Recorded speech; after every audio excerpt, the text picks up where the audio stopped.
Petey by Ben Mikaelsen, Chapter 1, Spring 1922, Bozeman, Montana.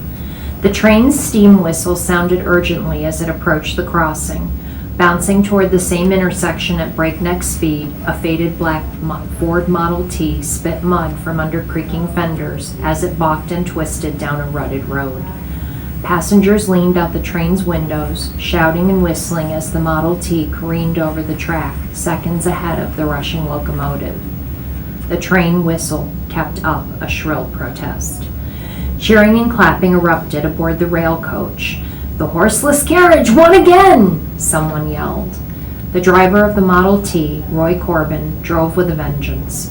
Next to him, his wife Sarah Corbin braced herself as they bounced and swerved toward the train depot.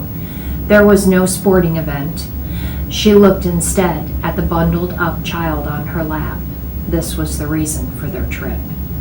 Sarah Corbin remembered 2 years earlier when the physician had entered the barren hospital room. A fatherly voice could not mask his cruel words. "Mrs. Corbin, regrettably your child is born with deficiencies." Sarah gasped, the words gutting her mind.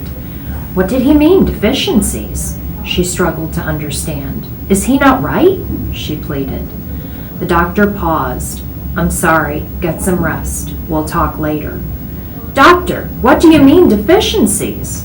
"Mrs. Corbin, please, you've been through—" "I want my baby! He's mine!" Sarah interrupted bitterly. "I carried him for 9 months. Now I'm strong enough to hold him. Get my baby, now!" The doctor nodded sadly. Just one moment. Soon a nurse in a starched blouse brought in a wrapped bundle and wrapped it awkwardly in Sarah's arms. My baby, Sarah thought, cradling the child. She reached weakly and pulled aside the blanket. Her bottom lip quivered. "Oh no!" she gasped. The baby's expressionless face looked like a caricature placed on top of the tiny, twisted body. His eyes were little brown orbs, frozen in a hollow gaze. His lips squeezed tightly askew under some hidden tension. A numb and haunted emptiness filled the room. Sarah hugged the bundle, hoping that soon the quietness might disappear along with his twisted appearance. The nurse waited patiently. "Please leave us alone," Sarah said, her voice breaking along with her heart. As the nurse's retreating steps echoed down the hallway, Sarah stared down at her son again.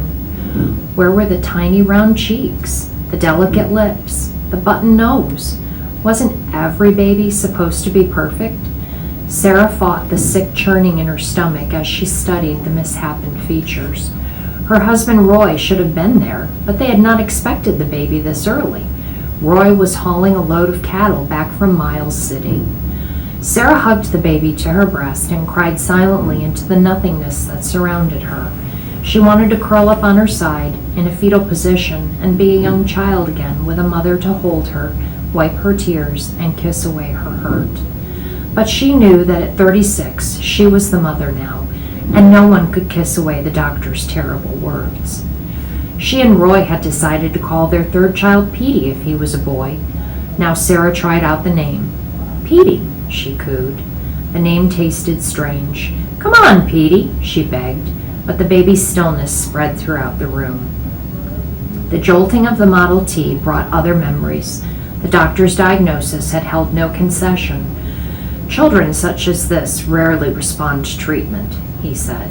Still, after leaving the hospital, Sarah had not given up hope. In matters such as this, even the words of God became suspect. This was not the Dark Ages. This was 1922, the age of modern medicine. Everyday doctors perform miracles. Couldn't someone perform a miracle on Petey? A costly trip to a specialist in Butte, however, confirmed the diagnosis. "Mr. and Mrs. Corbin," said the impeccably dressed doctor standing in his lavish office, "we have here a severe case of feeble-mindedness. As an idiot, any rehabilitative efforts would be futile." "What do you mean, an idiot?" Sarah had stammered. "The child has no capacity whatsoever for even minimal sensory appreciation. My recommendation, however difficult, would be to admit him to an institution that could provide for his care." Sarah protested. No! This is my son, my Petey. This isn't the malfunction of some machine. No one is taking Petey away. No one! To cement the decision, the Corbins baptized Petey at the old Lutheran church in town. With light pouring through tall stained glass windows, the preacher had ended the service by saying, "They who wait for the Lord shall renew their strength. They shall mount up with wings like eagles. They shall run and not be weary. They shall walk and not faint." Soon after came months of seizures, 2 years of sleepless nights, 2 years of feeding, cleaning, and holding Petey. Many townsfolk and neighbors called it a wasted effort, but every day Sarah spent herself on the child.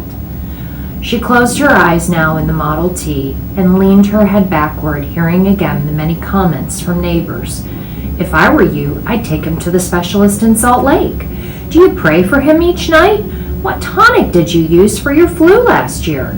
Perhaps you lifted too heavy." Where were these people when night after night she or Roy had sat with Petey, scared his next seizure might be fatal? Many avoided greeting her when she brought Petey to town. Slowly the medical bills had grown. They had sold everything, including their small ranch, until nothing remained for medicine or visits to the doctors.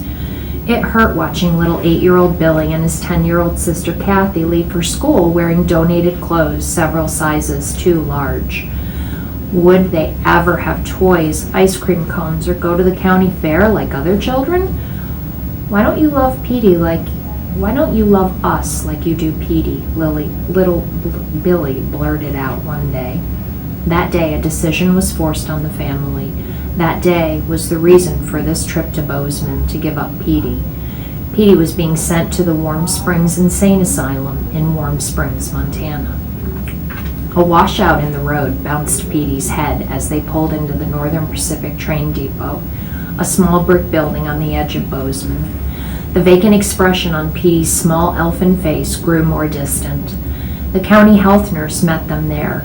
Her soft sandy hair framed a kind face, but her white starched vest fit like armor over her blue blouse.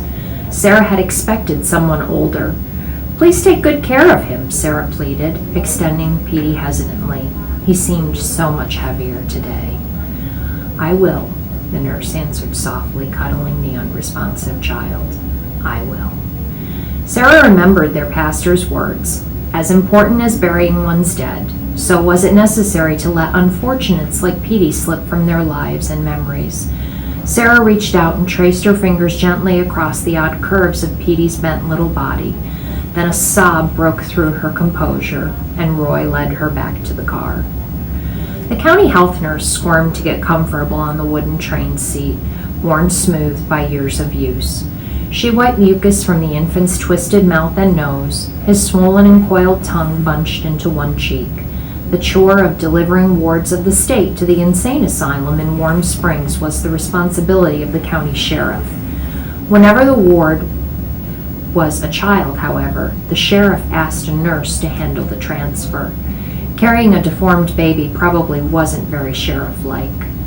The nurse reached and pulled commitment papers from a large brown envelope in her day bag. Glancing briefly through the evaluation, she saw the obvious described in lengthy and complex statements. Shuffling the papers back together, she noticed the ward's name, Petey Roy Corbin. "Can I sit beside you?" asked a kindly voice. The county health nurse looked up to find a tall, stately woman. Judging by her beautiful silver hair, the woman was over 60. A brown silk blouse matched her long skirt. "Please do," the nurse replied. The woman breathed a sigh of relief as she settled herself onto the wooden seat. "Here, let me help you with your bag," the nurse offered. As she reached forward, the baby's blanket fell aside and exposed Petey's distorted expression. Saliva ran freely out the side of his gaping mouth. "Oh, for heaven's sake!" exclaimed the older lady. She jumped to her feet and grabbed her bag. "He won't hurt you," assured the nurse. Still, the woman fled down the aisle. The nurse shook her head as the rail car jolted. She embraced her hand against the next seat as the locomotive hissed and ground its way grudgingly away from the depot. Soon the train echoed, a rhythmic and endless click-clack, click-clack. The sound grew louder whenever someone opened one of the wooden doors to pass between cars. A breeze kicked up, sending dust devils spinning and dancing out across the fields next to the tracks. Pungent smells of sagebrush and an occasional whiff of coal smoke from the locomotive drifted through the open windows. Tucking the blanket tightly around the pitiful infant, the nurse settled in for the long ride. "Life sure threw you a curveball," she whispered. "It's a good thing you can't think."